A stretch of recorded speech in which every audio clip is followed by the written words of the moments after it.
This is Lisa from Mobile Tech Review, and well, we review a lot of phones with nice cameras. We review a lot of nice cameras as well, but what we don't talk about is how to take better photos. So here we have 5 photography tips to make your camera phone photos and your digital SLR photos better, or your point and shoot too. The same principles are going to apply to all of these, and that's why it's good to know these 5 universal tips to make every photo better.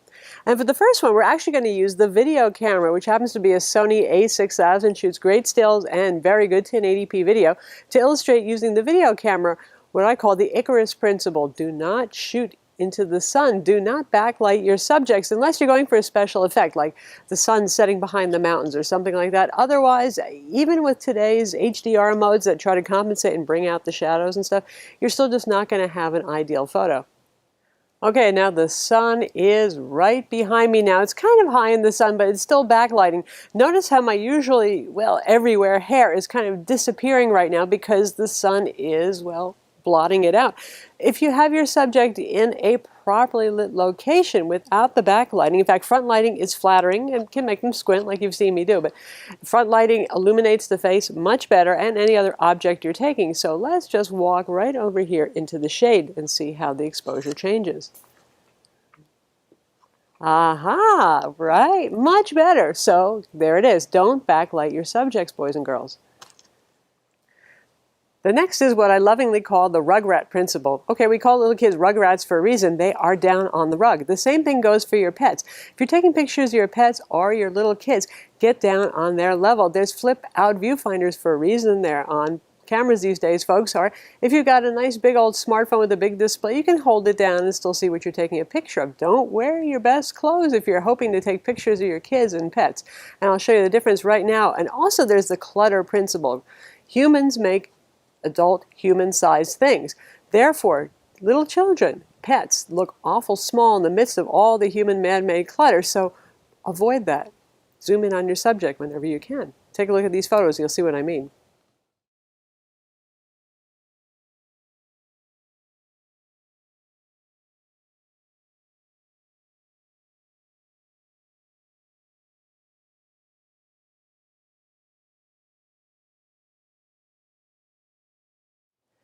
Next thing, and this is a big one for camera phones, folks, particularly because camera phones all have wide-angle lenses. You've probably noticed that with some of these really super wide-angle front cameras now for selfies.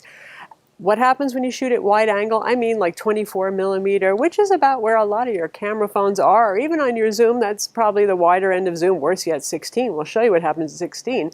It's not that I want to make myself look ugly here, but I'm going to show you what happens if you take a picture, a portrait of me, at 16 millimeter wide angle. Don't do that. There's a reason why most portrait lenses that are sold for digital SLR cameras are 90 millimeter if it's full frame. That would be the ideal right there. Different sensor sizes change that.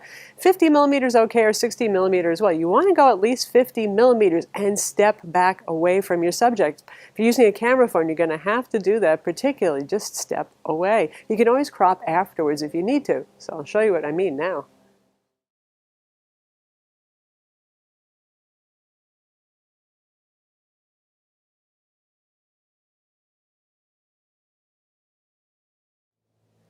The next thing is wildlife photography. We're going to focus a little more on digital SLRs here, but if you have anything with a zoom lens, zoom to the maximum.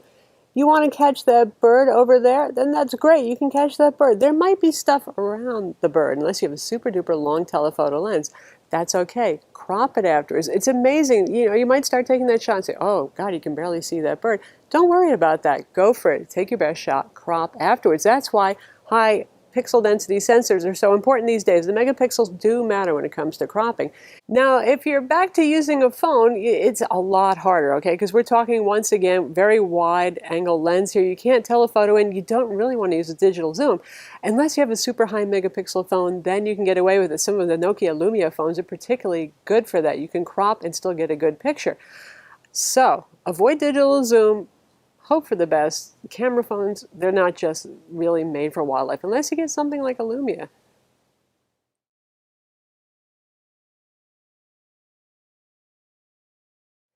One thing you can do, whether you're using a camera phone or you're using a digital SLR or a point and shoot, is, again, it's the rugrat principle once more. If you're shooting something like bunny rabbits, obviously this won't apply to birds, unless you're going to climb on the roof of your house. But if you're shooting something like bunny rabbits or that cute squirrel or something, get down to their level. They look much better. Obviously, when you're shooting on their level and you don't have a top down of, well, look, it's the top of the rabbit's head. Who cares? Lastly, there's composition. This is really the very most important thing when you take a picture. You'd be surprised how anything can look interesting if you take it with the right composition. There's something called the rule of thirds. You divide the right here, imagine dividing lines, and right here. And you should try to get your object right here and have lines coming at it. But throw it away. Okay, to a certain extent, because there are a lot of times when that doesn't make sense. If you're doing a portrait of somebody, you usually want them in the center of the portrait. Even if you're taking a picture of a pretty outdoor sculpture or your pet, that sort of thing, you're going to want them probably in the center of the frame. But if you're doing something architectural, and I'm going to show you the difference between, wow, what a boring picture of the new supermarket that we have in town, versus one where I'm using the lines. It's all about making movement happen. You either want, it could be a center point, and that's okay. It doesn't have to be the rule of thirds where it's off in one corner, but you want lines moving to bring you into the subject, and you'll have a much more interesting picture versus, wow, all my pictures just look like a flat landscape and nothing else is going on. So think about having movement, all those converging points, whether it's the corner, whether it's the center, whether it's even up here in the top corner. It doesn't matter. As long as all the lines in the picture are moving, you're going to have a nice shot.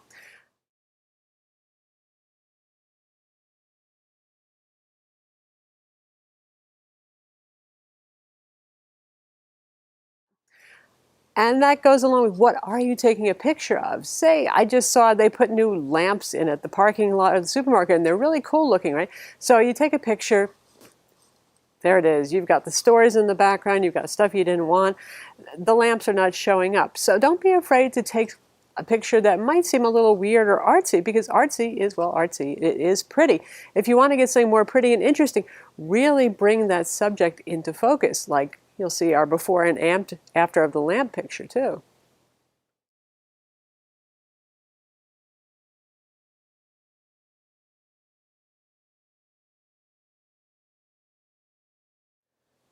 So there are 5 tips that are going to help you with your photography, whether you've got a really killer full-frame digital SLR, a smartphone, maybe even a really nice Lumia, something in between, maybe one of the Sony RX10 or RX100, say Mark III, Mark I, Mark II, any of those models, or any decent point and shoot. These principles will all work for you, and you'll take better pictures.